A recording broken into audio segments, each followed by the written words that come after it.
The bells under Wutong Bridge. I was warned not to listen for the bells. I heard them anyway, thin as needles in silk, trembling under the stone ribs of Wutong Bridge at midnight, as if someone had stitched bronze tongues inside the dark and taught water to speak. "Step wide," said the blind man before I saw him. His cane tapped the edge of a puddle I hadn't noticed. There is an empty place there. The ground remembers who was taken. He was Master Luo, a fortune-teller people called a bone counter, a man with a ghost's patience. Around his wrist coiled a thread strung with coins. When he lifted his hand, they chimed like rain kept on a string. I had come to Shuangyuan for a week to photograph old graves before the government stones replaced them. I teach folklore. I plan to drink tea and write about incense. Then I followed the bells under the bridge and stepped into a story that had been waiting for my feet. Part 1. The Man Who Smelled of Gold. Shuangyuan sits in a bowl of hills shaped like folded paper. At the pawnshop on Xing Street, stories settled like dust on abacus teeth. Its owners, Zhong Shun, who laughed like someone checking a ledger, and his wife, Madame Qin Lanying, could turn grief into collateral. If a farmer broke a leg, they took his plow. If a girl's dowry ran thin, they weighed her mother's hairpins. I met them by the bridge with Master Luo. Zhong pretended not to toss coins into the river. Madame Qin's gold bangle flashed like a small sun. "Traveler," Zhong called, "tell us if our luck is good." "Luck is rented," Madame Qin murmured. "People forget to return it." Master Luo lifted his wrist. The coins rattled. He stepped close and sniffed lightly, as if my coat were a story cooling on a plate. "You carry gold," he said. "Not yours. It brushed your sleeve. It knows you." Madame Qin's gaze sharpened. "Sichuan mint, older than Republic," she said, almost to herself. I touched my collar, half smiling. "How could you possibly?"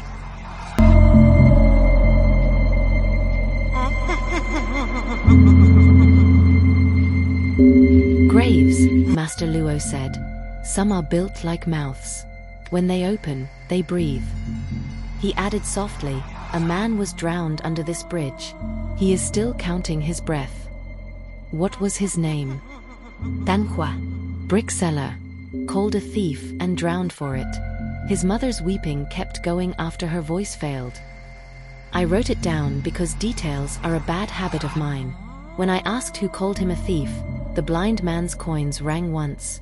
He turned his blank eyes toward the pawnshop. "Those who smell of gold," he said. At the inn I couldn't sleep. The wall behind my bed shuddered with someone else's dream. The next day I returned to the bridge. Without looking up, Master Luo said, "Do not follow the couple if they ask for help. They do not know the names of the bones they will wake." I found myself at their doorway by evening anyway. "Come tonight," Madame Qin said. "We're going to measure a grave." She said it like inviting me for tea. Part 2. The Wrong Breath. West Hills pines hold their silence close. The earth there is dark as tea leaves. Graves are cut into the slope, each door a slab sealed with plaster stamped by a family seal. "This one is Pei Rong, cloth merchant's wife," Zhong said, tapping a slab. 2 months in the ground. She liked bracelets and gold teeth. When she smiled, my wife says her mouth looked like a purse. Madame Qin traced the seal with delicate fingers. "They stamped it crooked," she murmured. "Easy work." "Why do you rob graves?" I asked. "Because the living bury too much," Zhong said cheerfully. "We rent their foolishness back to them." "And the dead?" I said. "They're busy forgetting us," Madame Qin said. The bells approached, the blind man's thread singing, his cane tapping. He stopped 2 paces from the slab, head tilted. "This is not Pei Rong," he said. "We counted," Madame Qin snapped. "You counted eyes," he replied. "Listen."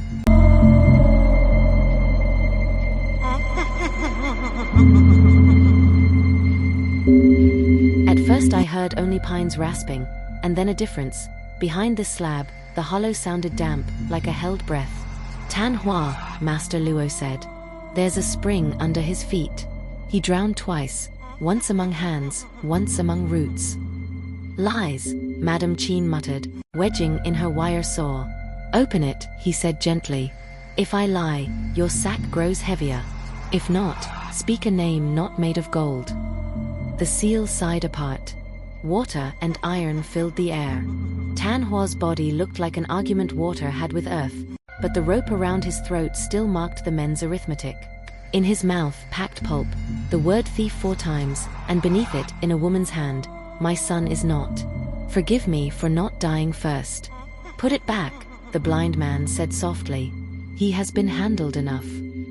But dead hair lifted in a draft and touched Madame Qin's wrist, clinging like threads that remembered seams.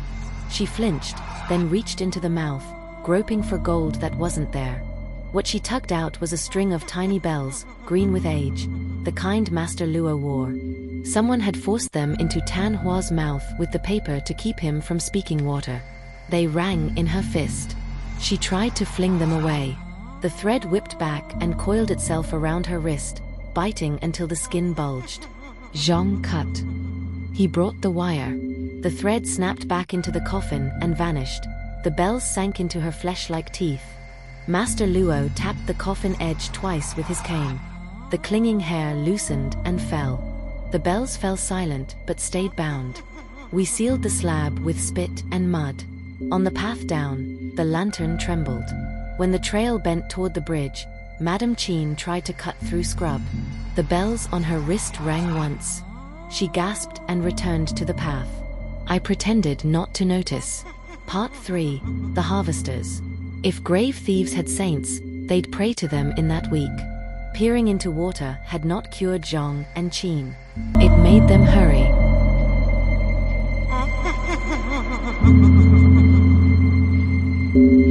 Pay Rong then, Zhang said the next night. We miscounted rows. Easy to fix. Madame Qin had wrapped linen over the bells. Their shape still pushed through. She looked thinner, sharper. We won't be misled again, she said. Under Pei Rong's slab, the smell was frankincense and mothballs, the vanity of the rich against the nose of the poor. She wore a necklace like a child's hand and 10 fat rings. Yes, her mouth looked like a purse. Zhang sawed the chain without touching bone. Madame Qin slipped rings free with tenderness that looked like prayer. When she pressed a gold tooth, the bells under the linen rang once. She froze. Pressed anyway. The second tooth came. The bells hardened in tone, like water striking stone. Enough, I said before I knew I would. There is never enough, she answered, and twisted at a third. It snapped. The hill listened. The lantern leaned and went out. Coins sang, Master Luo's thread, steps soft on needles of pine. His cane found the coffin lip. Close it, he said.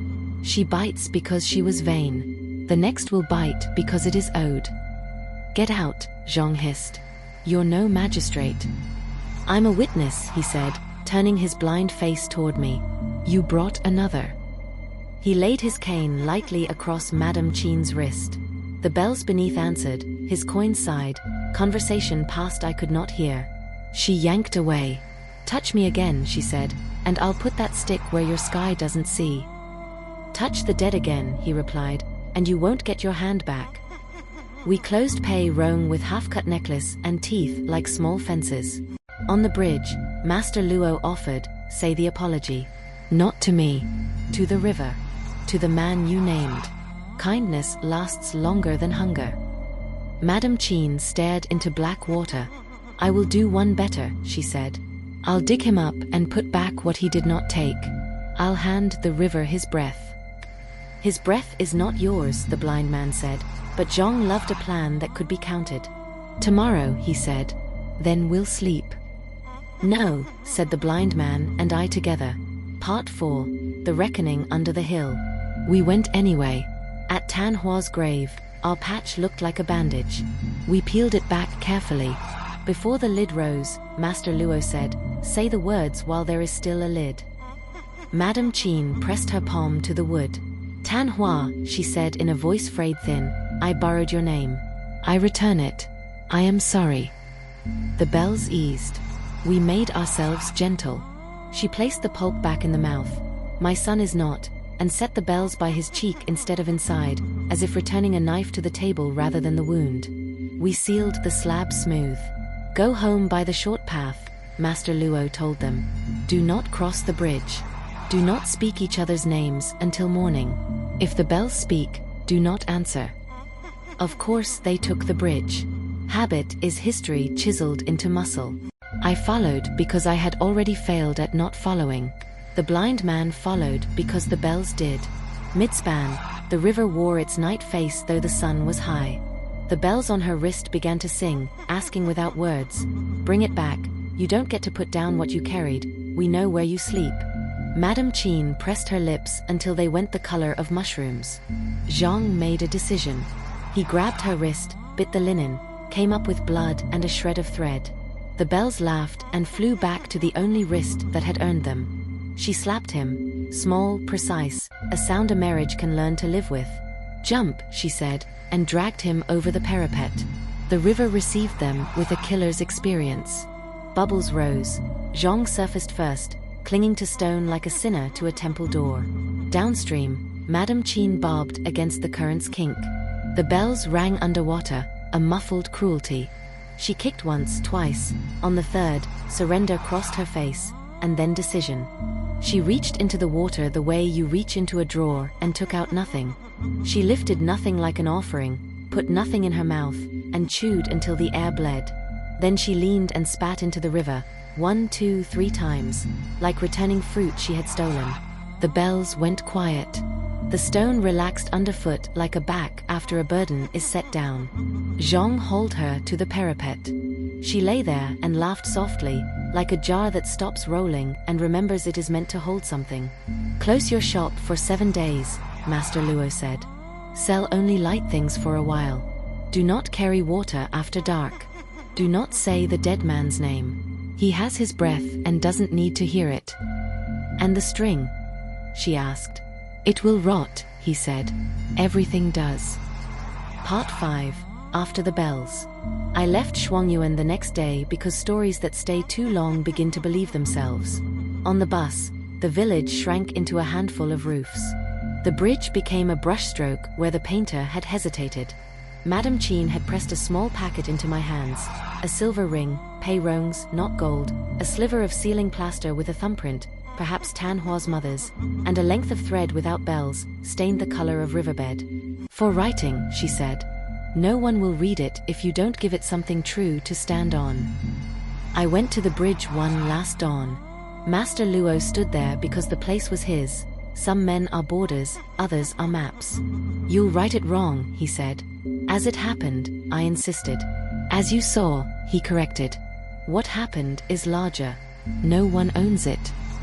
He lifted his quiet coins and touched the parapet the way men touch other men's shoulders. "When the bells speak under the bridge," he said, "tell people not to listen. Tell them to listen to their own mouths first." "And the couple?" "They'll close 7 days," he said. "On the 8th, combs and needles. No rings for a year. They'll have a son who counts the nails in the ceiling. They'll teach him that counting tells you when something is missing, and should not be." He smiled, thin and beautifully broken. "Perhaps that is what I wanted all along."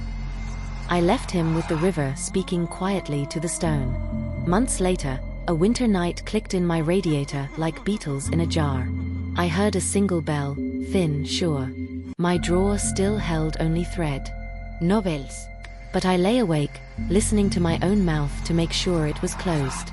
If you go to Shuangyuan now, you won't find Master Luo. The town says he left after the summer with the bells. Zhang and Madame Qin sell waistcoats and never say ring without looking at the door. The bridge endures. The pines endure. The spring under Tanhua's grave is kinder. And if you stand under Wutong Bridge at midnight and hear bells like hair in the dark, do not listen. If they ask a question, do not answer. If they say your name, do not step closer to know who is calling. Listen to your own mouth first. See if it is already open.